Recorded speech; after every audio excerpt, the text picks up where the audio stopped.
السلام علیکم دوستوں، آپ سب کو ایک بار پھر سے ویلکم کرتا ہوں ایکسپلین دا ورڈ چینل پر۔ دوستوں، آج کی ویڈیو میں آپ کو بتاؤں گا کہ ابلیس کا اصل آباء و اجداد کون تھے، یہ کیسے بنا، اس کے والدین کون تھے وغیرہ وغیرہ۔ تو اگر آپ کو یہ ویڈیو اچھی لگ رہی ہے تو ہماری ویڈیو کے ساتھ بنے رہیں اور اس ویڈیو کو لائک کرتے ہیں، اور اگر آپ لوگ میرے چینل پر نیو ہیں تو سبسکرائب ضرور کریں۔ دوستوں چلتے ہیں آج کی ویڈیو کے اوپر۔ تو دوستوں، جیسے کہ آپ کو پتہ ہے کہ لاکھوں اربوں سال پہلے کی بات ہے جب اللہ تعالیٰ نے حضرت آدم علیہ السلام کو بنایا مٹی سے، تو سب فرشتوں نے اللہ تعالیٰ نے حکم دیا کہ اس کو سجدہ کریں، سب نے سجدہ کیا۔ ایک ابلیس ہی ایسا تھا، اس نے ماننے سے انکار کر دیا کہ میں یہ سجدہ نہیں کروں گا، آپ کے علاوہ میں کسی اور کو سجدہ نہیں کروں گا۔ اسی ٹاپک پہ آج ہم بات کرنے والے ہیں کہ ابلیس اصل تھا کون، فرشتہ تھا یا مطلب آگ سے بنا ہوا ایک جن تھا یا کیا تھا، اسی ٹاپک پہ آج بات کرنے والے ہیں۔ تو چلتے ہیں آج کی ویڈیو کے اوپر۔ جب اس دنیا کے پہلے انسان یعنی حضرت آدم علیہ السلام کو مٹی سے بنایا گیا تو سبھی فرشتوں کو انہیں سجدہ کرنے کا حکم دیا گیا۔ اس میں ابلیس یعنی شیطان بھی شامل تھا، لیکن ابلیس نے انہیں سجدہ کرنے سے صاف انکار کر دیا، کیونکہ ابلیس کے مطابق وہ آگ سے بنا تھا اور حضرت آدم علیہ السلام کو مٹی سے بنایا گیا تھا۔ اس کی نافرمانی کی وجہ سے اسے قیامت تک ملعون قرار دے دیا گیا اور اس کے گلے میں لعنت کا طوق پہنا دیا گیا۔ لیکن ابلیس تھا کون، کہاں سے آیا تھا اور اس کے والدین کون ہیں، اور ایک جن ہونے کے باوجود یہ فرشتوں کا سردار کیسے بن گیا، آج کی اس ویڈیو میں ہم آپ کو ابلیس کے بارے میں مکمل تفصیل سے بتانے کی کوشش کریں گے۔ مگر یہاں حسب رواج چینل پر آنے والے نئے دوستوں سے درخواست کرتے چلیں کہ پہلے یوٹیوب کے اس منفرد چینل اردو کور کو سبسکرائب کرتے ہوئے ساتھ موجود گھنٹی کے بٹن کو بھی دبا دیں، تاکہ ہر نئی آنے والی ویڈیو کی نوٹیفیکیشن آپ تک باقاعدگی کے ساتھ پہنچتی رہے۔ نیز ہماری حوصلہ افزائی کے لیے ہماری ویڈیوز کو لائک ضرور کیا کیجیے تاکہ دلچسپ ویڈیوز کا تسلسل برقرار رکھا جا سکے۔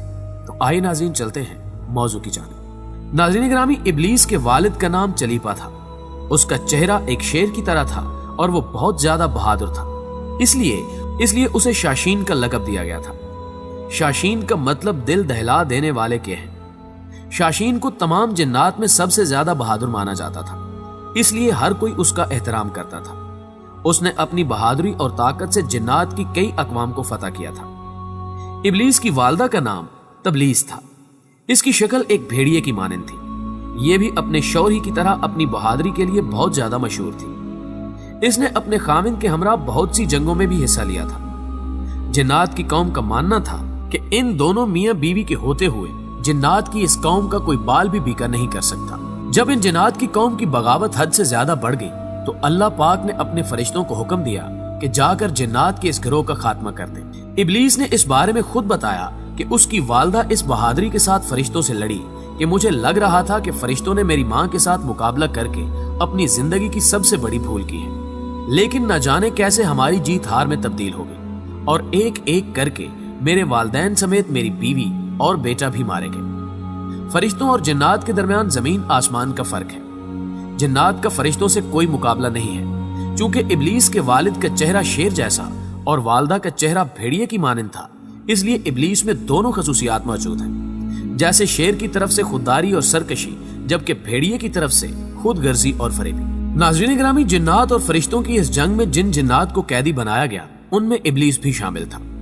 اللہ پاک نے اس کے بارے میں حکم دیا کہ اس کی اچھے سے تربیت کرو اور اسے دنیا و جہان کو سمجھنے اور اپنے خالق حقیقی کی عبادت کرنے کا درس دو۔ ساری کائنات کا علم حاصل کرنے کے بعد اسے فرشتوں کا سردار بنا دیا گیا۔ جو فرشتے اسے علم سکھاتے تھے وہی اس سے علم حاصل کرنے لگے، یہاں تک کہ اللہ پاک نے اس کے درجوں کو اس قدر بلند کر دیا کہ ساتوں آسمانوں پر اس کے چرچے شروع ہو گئے۔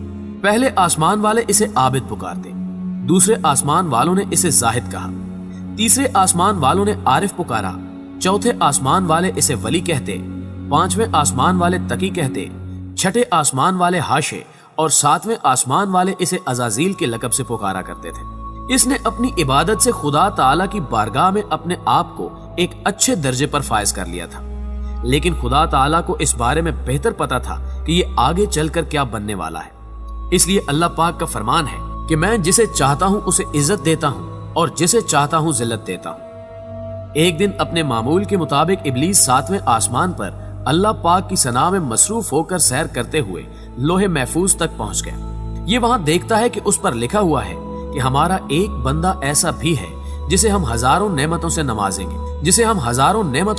گے، زمین سے اٹھا کر آسمان تک پہنچا دیں گے، یہاں تک کہ جنت میں داخل کر دیں گے، لیکن ہم اسے ایک حکم دیں گے جس کا وہ انکار کر کے بغاوت کر بیٹھے گا۔ اس نے لوح محفوظ میں مزید اعوذ باللہ من الشیطان الرجیم واضح الفاظ میں لکھا ہوا بھی پڑا تھا۔ ابلیس اس عبارت کو پڑھ کر 2000 سال تک روتا رہا کہ آخر ایسا کون بدبخت ہوگا جو اللہ پاک کے حکم کی نافرمانی کرے گا۔ اس کشمکش میں یہ اللہ پاک کی بارگاہ میں حاضر ہوا اور عرض کی، مولا بھلا ایسا احسان فراموش کون ہو سکتا ہے جو تیرے حکم کی نافرمانی کرے گا، جسے شیطان کا نام دے کر اس سے پناہ مانگی گئی ہے۔ اللہ پاک نے ابلیس کو بتایا کہ ایک ایسا بھی ہوگا جو ہزاروں نعمتیں حاصل ہونے کے باوجود ہمارے ایک حکم کی پیروی نہ کرنے کی وجہ سے دنیا جہان میں رسوا ہوگا۔ ابلیس نے کہا کہ مولا میں اس کو دیکھنا چاہتا ہوں۔ اللہ پاک نے ارشاد فرمایا کہ تو اسے جلد ہی دیکھے گا۔ ہزاروں سال ابلیس اس شیطان سے ملنے کی آرزو کرتا رہا۔ اسی دوران اسے خبر ہوئی کہ زمین کی مٹی سے ایک پتلا تیار کیا جا رہا ہے جس کا نام آدم ہے۔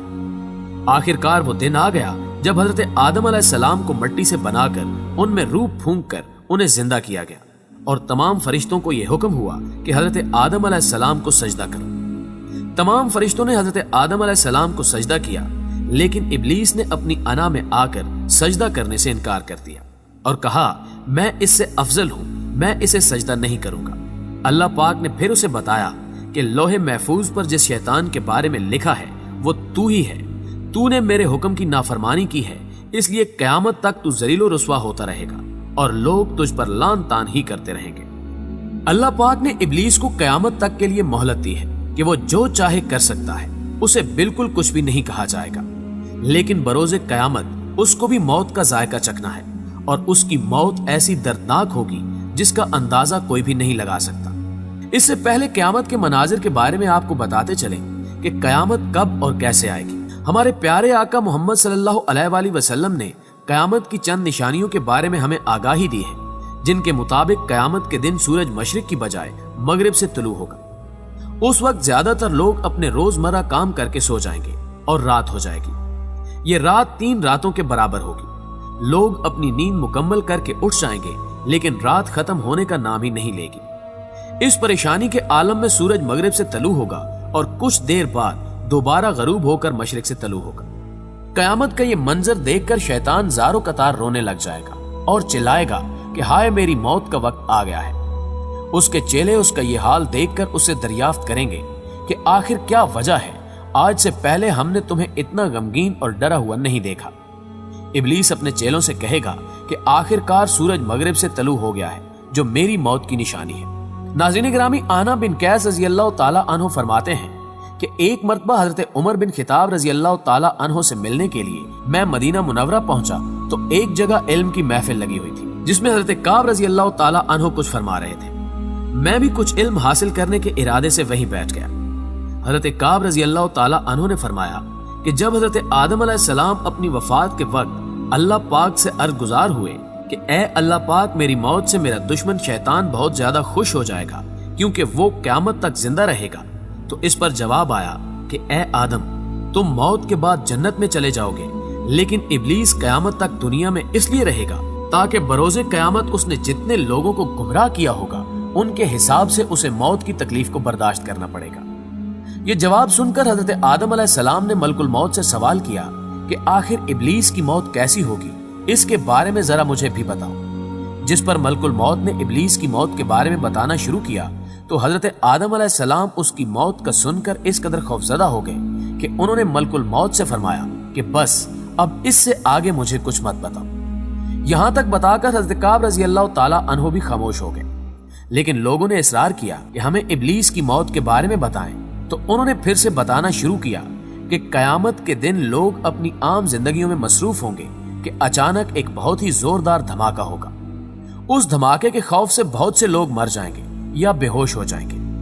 اس کے بعد اللہ پاک ملک الموت سے فرمائیں گے کہ میں نے تمہارے مددگار فرشتوں کو سب سے زیادہ تمہارا معاون بنایا اور تمہیں ان سب کے برابر قوت و طاقت عطا فرمائی۔